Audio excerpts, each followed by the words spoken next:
Elif Shefak, Soufi mon amour, chapitre 39, Kéra. Konya, 18 décembre 1244. Blâmer le sort qui est le mien ne me vaut rien, je le sais. Mais je ne peux m'empêcher de souhaiter être plus savante en religion, en histoire et en philosophie, toutes ces choses dont Rumi et Shams doivent parler jour et nuit. Et il y a des moments où j'ai envie de me révolter d'avoir été créée femme. Quand on est une fille, on vous apprend à cuisiner, à faire le ménage, à laver le linge sale, à repriser les chaussettes, à faire du beurre et du fromage et à allaiter un bébé. À certaines, on apprend aussi l'art d'aimer et de se rendre attirante aux hommes. Mais c'est à peu près tout. Personne ne donne de livres aux femmes pour leur ouvrir les yeux.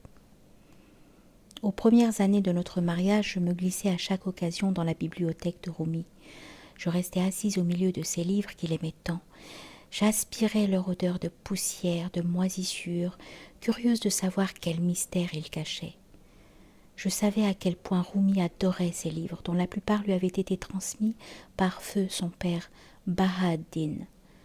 Entre tous, il aimait particulièrement le Ma'arif.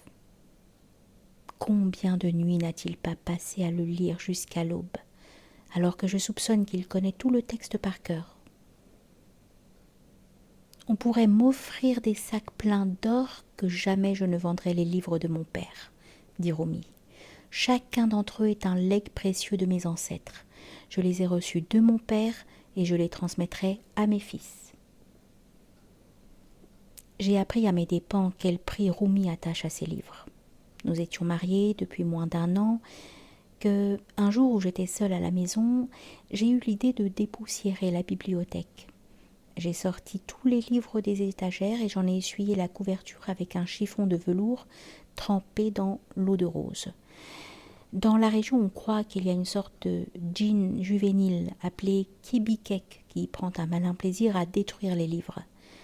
Afin de l'écarter, il est de coutume d'écrire dans chaque volume « Arrête, Kebikek ne touche pas à ce livre ». Comment aurais-je su que moi aussi, comme Kebikek, je devais rester loin des livres de mon mari? Cet après-midi-là, j'ai épousseté et nettoyé chaque ouvrage de la bibliothèque.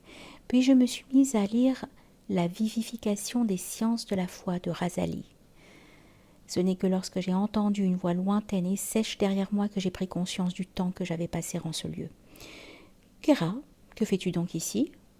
C'était Rumi, ou quelqu'un qui lui ressemblait, avec une voix dure, une expression grave. En 8 ans de mariage, c'est la seule fois où il s'est adressé à moi sur ce ton. « J'ai tout nettoyé.